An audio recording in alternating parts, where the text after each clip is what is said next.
Des élèves s'adonnent à des recherches sur des ordinateurs. La première fois pour certains de toucher au clavier. Depuis que je suis né, je n'ai jamais touché un ordinateur.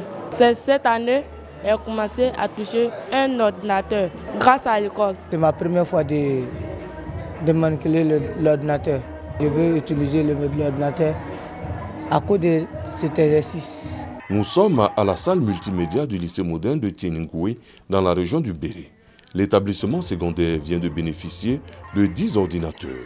Des appareils qui permettront désormais à l'établissement et à ses 2000 élèves d'être connectés à Internet. Une initiative privée appréciée par les autorités de la localité et les responsables de l'éducation. Très important pour la jeunesse ivoirienne et surtout pour la jeunesse du Korodougou. Et tous ont besoin d'être formés en informatique. C'est pour permettre à nos apprenants de s'insérer même dans la vie. Si pour les responsables de l'établissement, la présence d'une salle multimédia est une satisfaction notable, il n'en demeure pas moins que des difficultés demeurent. Difficultés en matière de déficit en table-banc, absence de cantine scolaire et de retenue d'eau au lycée de Tieningoué.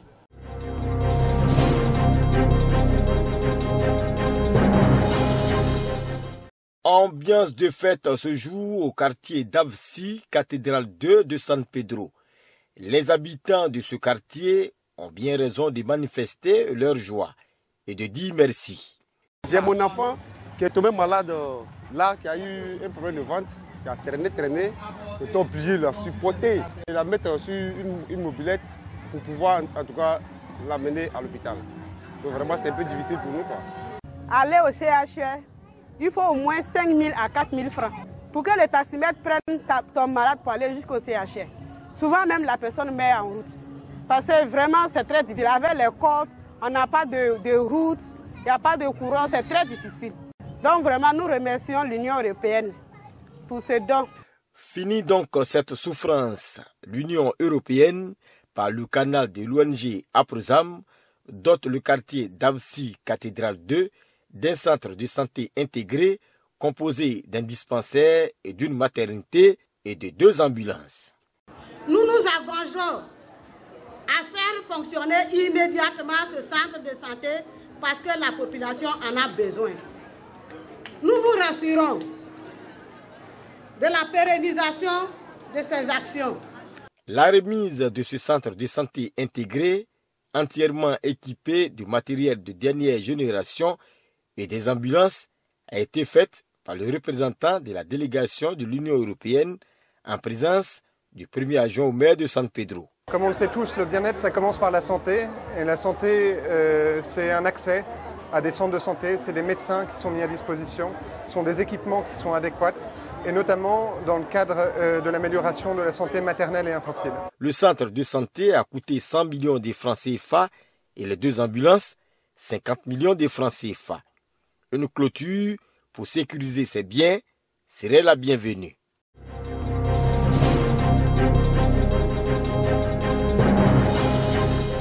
Ces femmes sont membres de la Fédération des associations féminines de Digonifla, une des sous-préfectures du département d'Oumé, dans la région du Gor.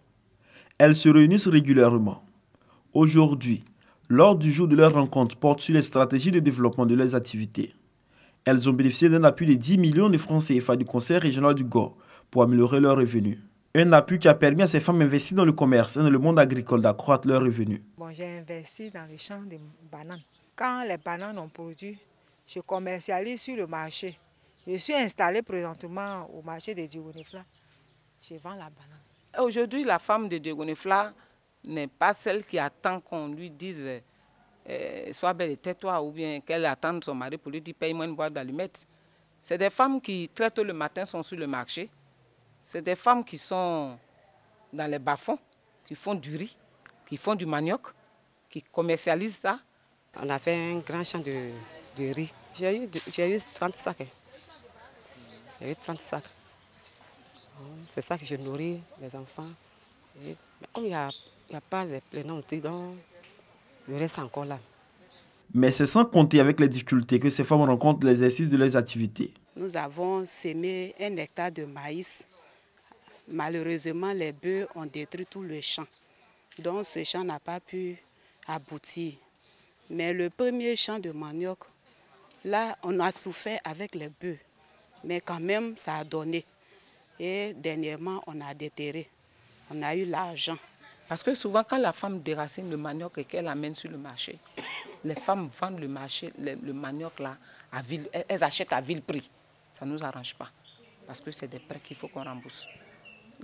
Aujourd'hui, à Diegonefla, nous avons plus de 80 hectares de manioc. Déjà bien, mais nous n'avons pas d'acheteurs.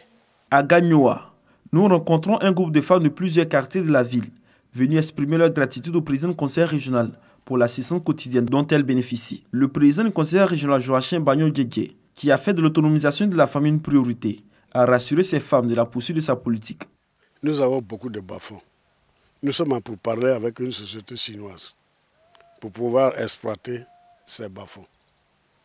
Quand le dossier sera bouclé, la population verra. Il y a une société qui a pris contact avec nous et qui va bientôt installer une usine de transformation de manioc sur place. C'est nous qui avons excité les femmes à planter le manioc. Ça, il faut que je l'avoue. Et toutes les femmes ont planté le manioc. Et aujourd'hui, quand on les voit qu'elles ont des problèmes d'écoulement, ça nous fait mal. Mais nous sommes en train de nous battre, qu'elles soient patientes un tout petit peu. Mais je pense que le problème peut être résolu. Pour accompagner cette politique d'autonomisation de la femme, un fonds de 100 millions de francs CFA a été mis en place au profit des femmes de toute la région. En plus des femmes, les jeunes des départements d'Oumé et de Gagnoa ont pu bénéficier de financements d'activités génératrices de revenus, notamment les permis de conduire, les mototaxis et la couture. Et pour ma formation, j'ai besoin d'un permis pour pouvoir travailler. Et lorsque j'ai appris qu'il y avait un lancement de permis de conduire à Gagnoa, j'ai adhéré. Et voilà mon permis. Et grâce au permis du président du conseil régional, aujourd'hui je peux exercer librement mon métier de taxi-moto. Pour cette opération de permis de conduire, ce sont 400 jeunes, hommes et femmes qui ont bénéficié de la première tranche de formation. Dans cette politique de développement humain, le président Joachim Bagnon-Guégué offre une place essentielle au social. Des centaines d'enfants de familles défavorisées reçoivent chaque année des prises en charge scolaires. Des bons qui ont permis la scolarisation de ces enfants. On m'a donné une prise en charge. Je ne savais pas ce que c'était auparavant, mais Dieu merci, cette année, moi j'ai su ce que c'est qu'une prise en charge, puisque le conseil général paye la scolarité de mon enfant pour une année. Pour cette année-là, alors vraiment, je suis très content. Donc, depuis 3 jours, il est à moi. Donc, c'est lui qui a pris en charge, donc c'est lui qui fait tout. Il a beaucoup fait pour moi. Par sa grâce que mon petit va à l'école. Avec toutes ces actions, le conseil régional du Gor veut bâtir une région prospère avec des hommes et des femmes épanouis.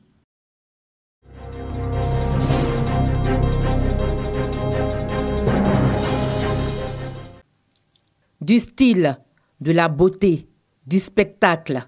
Il y en a eu aux Oscars de la mode et de l'élégance de la région du Gontougo.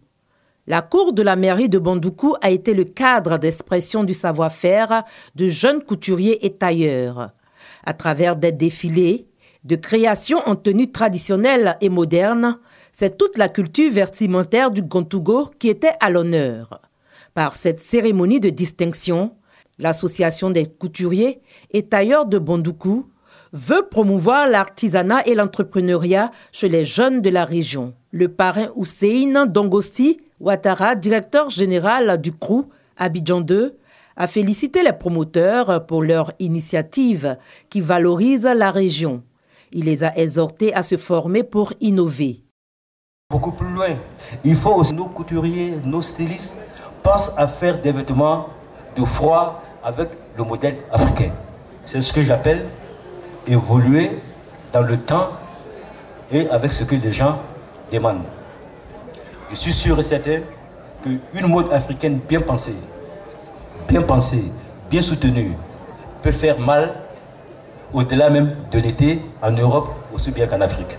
Ouattara Banassi, directeur régional de la jeunesse et du service civique, a invité les jeunes à s'inscrire sur la plateforme de l'emploi jeune en vue de bénéficier des avantages que le président de la République met à leur disposition.